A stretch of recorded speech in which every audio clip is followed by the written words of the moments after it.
Every year, there are teams that just come out of absolutely nowhere. All of the Blue Jays last year, the Tigers the year before, the Diamondbacks and the Rangers in 23, and so on. The beauty of the sport, however, is they play the games on the field, and the outcome is decided there. So with that said, I'm going to rattle off 6 potential squads that could surprise us and make it to October baseball. But before we delve into that, I want to thank the 21 humans a part of this journey we got going on here, and give a shout out to the top commenter as well on my previous video in KRS. Number 6, the San Francisco Giants, as they are admittedly going to have an hellaciously difficult time proving me correct, as they are in inarguably the best division in the National League with zero chance of winning it, while also having very little chance, in my opinion, of even coming in second, supplanting the revamped San Diego Padres. However, they could still make the playoffs, as I would not snooze at the hiring of new manager Tony Vitello after hiring him from the Tennessee program, where he engineered a .722 winning percentage over the span of 8 seasons, including 1 national title. Swing and a miss! And for the first time, Rocky Top reaches the mountaintop of college baseball. They are the World Series champions. Now granted, obviously college success isn't a guarantee to translate to the show. However, the advent of analytics and the prevalence of young players nowadays in the show could lend itself for a younger style manager. Now, they also will have a full season of Rafael Devers spearheading the offense, and if he could provide just a modicum of thump to what was a top 10 pitching staff in terms of team ERA last year, they could snag the last wildcard spot, especially they're going to just be scooping up wins from the Colorado Rockies. Number 5, the Miami Marlins. Now, despite the fact their first inclination upon hearing that team is just to scoff and roll your eyes, which is justified in some ways, but they have quietly put together a solid foundation led by their rotation.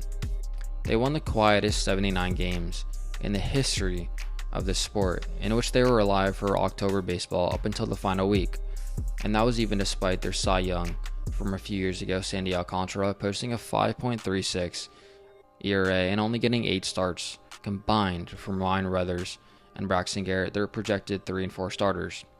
Sandy, Yuri Perez, and Edward Cabrera are as scary as any top 3 in any rotation, and they've even collected some talent over the years on the offensive side of the ball via trades that looks pretty legit, including Kyle Stowers, who was an all-star last year, posting an OPS of 912, yes, 912. Jacob Marcy, who they got in the Luis Ariz trade, Xavier Edwards, who's just a singles machine, and Augustin Ramirez, who only had a 700 OPS last year, but can put the ball out of the ballpark at any given moment. It's not an elite 1 through 4, obviously, admittedly, but it's respectable, and an offense that's respectable with their arms could be dangerous, not to mention they have someone to lock down games as well in the 9th inning in Pete Fairbanks.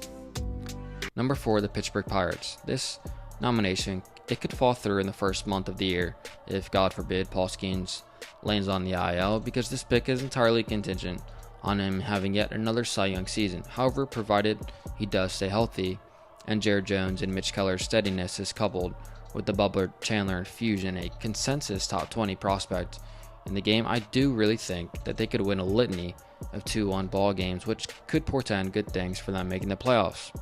Now, the obvious sticking point with this franchise under owner Bob Nutting is obviously their reluctance to spend money, which has resulted in them producing a listless offense for years now. However, to their credit, this offseason they did plunge and sign Ryan O'Hearn on a 2-year, $29 million deal, as well as acquiring Brandon Lowe from the Rays. These two lefties, they're not going to make major headlines or produce even all-star seasons most likely. However, will provide offense, and they're going to provide runs. Combined, they put together 48 home runs last season. Unlike the team on the outset of this video, who resides in a behemoth division as well, the Pirates are in a more favorable one. I would not bet my hard-earned money on the Pirates making the playoffs by any means, admittedly, but would I be flabbergasted if in September they were 2 games out? I would not be. Number 3, the Washington Nationals. Those 2 words may have surprised you. However, I was tremendously disappointed in their 96 loss output last season. I believe they have a ton of talent, I really do. C.J. Abrams, to me, their shortstop, is a budding superstar. He has tantalizing talent, which is why he was the centerpiece in a trade for Juan Soto. He just has not fully put it together yet, and that was amplified by just having 60 RBIs, in which he played an entire calendar of baseball last year. Mackenzie Gore, by that same token, is a pitcher who, although tailed off in the second half of the year with a 5.72 ERA in his final 15 starts, there was a reason he was an all-star in his first half, and teams like the Yankees and the Cubs, who want to compete for a World Series, are calling for his services. James Wood is a player who's destined for an MVP. Hell, it could even be next year. Their pitching staff is going to be an issue, obviously. Yes, as Gore and Josiah Gray are really the only two out of their 5 starting rotation arms you trust to even give you a quality start, which is obviously a problem. However, the premise of this video is applicable to Nationals here, as there could be names you and I don't see coming which provide productive innings. There's just young talent littered on this roster, bubbling to the surface waiting to explode. They hired a 33-year-old manager in Blake Butera, who may be the one who causes the explosion. I really like the Nationals next year to make a jump from 66 wins to at least 78 and truly vie for a wildcard spot. Number 2, the Texas Rangers. Wow, what an abominable year they had offensively, ranking 26th in OPS, a far cry from their 3rd ranking in 2023, the year they won the final game of the season. But a couple of culprits are no longer there in Marcus Semien and Adolis Garcia, who've been replaced by Brandon Nimmo, who had an OPS 100 points higher than Marcus Semien, and Josh Smith, who produced a WAR of almost 2 despite not getting regular at-bats. Listen, they still have an MVP candidate in Corey Seager, aforementioned Nimmo, Wyatt Langford, and 2 former top prospects who, in my opinion, are poised for breakouts in Evan Carter and Josh Young. They were not top prospects for multiple years for no reason. They have tantalizing talent. They won half their games last year with a decrepit offense. If they could just be decent, coupling that with their staff, which is absolutely nasty, led by Jacob deGrom and Nate Eovaldi, they could win that division. Number 1, the Baltimore Orioles. What could go wrong did go wrong. Shout out to Stephen A.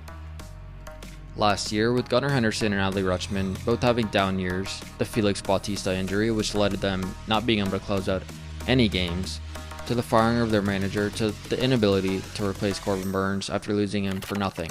However, it's a new year, with Pete Alonso now in the middle of the lineup, and coupling that, Grayson Rodriguez for Taylor Ward, they added 2 prolific bats to what was already a great lineup, which now could turn out to be the best, in my opinion, in terms of run production. If especially alluded to, Adley and Gunnar have bounced back campaigns, which their talent and profile suggests that they will. Their success will be predicated entirely on their rotation, as I don't care how highly you think of Trevor Rogers, by no means should he be your ace if you're trying to vie for a playoff spot, which he was last season. If Kyle Bradish can parlay his 6 starts coming off Tommy John, which he had a 2.53 ERA, he could provide a ginormous jolt to them. Their bullpen should be shored up with the signing of Ryan Helsley, as well as Kate Stroud coming off an out of nowhere sub-2 ERA last year. If they could just get respectable pitching, I think that offense will just be entirely too punishing for them to be left out of the postseason. If you like this video, consider commenting, liking, sharing with a friend, and subscribing.